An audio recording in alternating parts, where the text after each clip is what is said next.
మనం ఆలోచించే విధానం, మనం గుర్తుపెట్టుకునే విషయాలు, మనం తీసుకునే నిర్ణయాలు, వీటన్నింటి వెనుకున్న సైన్స్ ఏంటో ఎప్పుడైనా ఆలోచించారా? దాని గురించే ఇప్పుడు మనం తెలుసుకోబోతున్నాం. అదే కాగ్నిటివ్ సైకాలజీ. చాలా చాలా కాలం పాటు మన మెదడు లోపల ఏం జరుగుతుందనేది ఒక పెద్ద మిస్టరీ. ఒక తాళం వేసిన పెట్టెలాంటిది.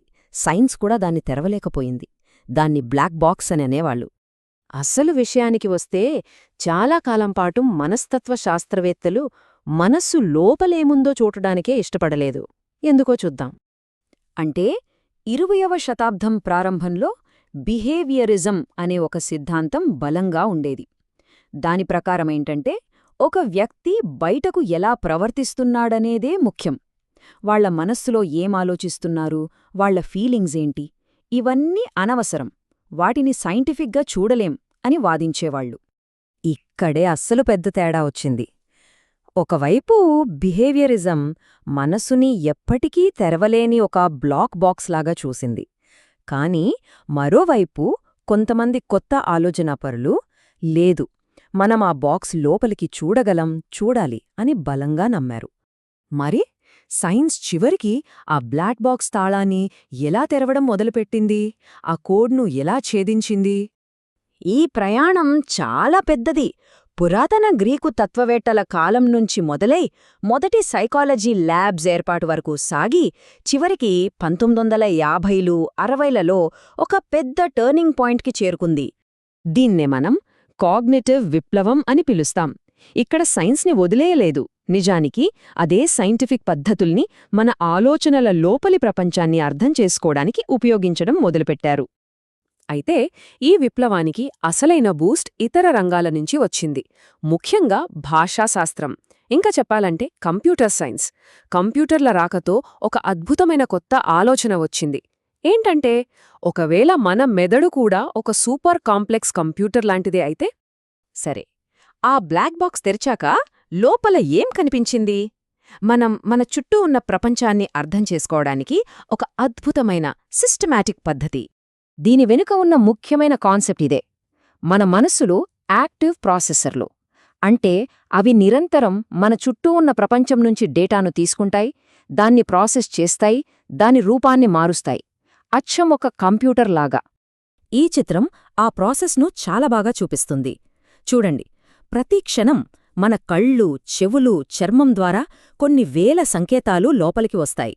కాని మన మెదడు ఒక ఫిల్టర్లాగా పనిచేసి అందులో ముఖ్యమైన వాటిపై మాత్రమే దృష్టి పెడుతుంది. చివరికి ఆ సమాచారాన్నే జ్ఞాపకంగా మార్చుకుంటుంది. ఒక మాటలో చెప్పాలంటే, ఈ మొత్తం ప్రాసెస్లో 3 మెయిన్ స్టెప్స్ ఉంటాయి. ఒకటి, బయటనుంచి వచ్చిన సమాచారాన్ని మెదడుకు అర్థమయ్యే భాషలోకి మార్చడం, అదే ఎన్కోడింగ్. 2, దాన్ని భద్రపరచడం, అంటే స్టోరేజ్. 3, అవసరమైనప్పుడు దాన్ని మళ్లీ గుర్తు తెచ్చుకోవడం, అదే రీట్రీవల్. ఈ ప్రాసెసింగ్ చేయడానికి మన మెదడు 2 అద్భుతమైన పద్ధతులను వాడుతుంది. ఉదాహరణకి, ఒక కొత్త పదాన్ని చూసినప్పుడు అక్షరాలను ఒక్కొక్కటిగా చూసి పదాన్ని గుర్తుపట్టడం బాటమప్ ప్రాసెసింగ్. అదే సమయంలో ఆ వాక్యం యొక్క సందర్భాన్ని బట్టి ఆ పదం అర్థమేమైయుంటుందో ఊహించడం టాప్ డౌన్ ప్రాసెసింగ్. మన మెదడు ఈ రెండింటినీ ఒకేసారి ఉపయోగిస్తుంది.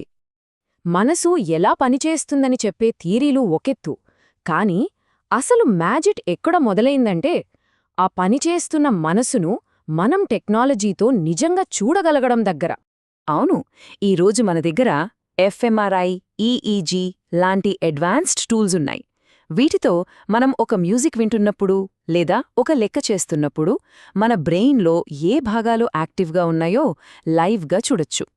ఇది నిజంగా అద్భుతం కదూ! ఈ టెక్నాలజీ వల్ల ఇప్పుడు సైకాలజీ, ఆర్టిఫిషియల్ ఇంటెలిజెన్స్, నీతిశాస్త్రం లాంటి రంగాలు అన్నీ కలిసి పనిచేస్తున్నాయి. మన మెదడును అర్థం చేసుకోవడం ద్వారా మెరుగైన ఆర్టిఫిషియల్ ఇంటెలిజెన్స్ సిస్టమ్స్ ఎలా తయారు చెయ్యాలనే దానిపై పరిశోధనలు జరుగుతున్నాయి. మనసు గురించి తెలుసుకోవడం అనేది కేవలం అకాడమిక్ రీసెర్చ్ కోసమే కాదు. దానివల్ల మన నిజ జీవితంలో ఎన్నో ఉపయోగాలున్నాయి. దీనికి బెస్ట్ ఉదాహరణ కాగ్నిటివ్ బిహేవియరల్ థెరపీ లేదా సిబిటి. ఇది మానసిక ఆరోగ్య రంగంలో ఒక విప్లవం లాంటిది. ఇది మనలో పాతుకుపోయిన నెగటివ్ ఆలోచనా విధానాలను గుర్తించి వాటిని మార్చుకోవడానికి సహాయపడుతుంది.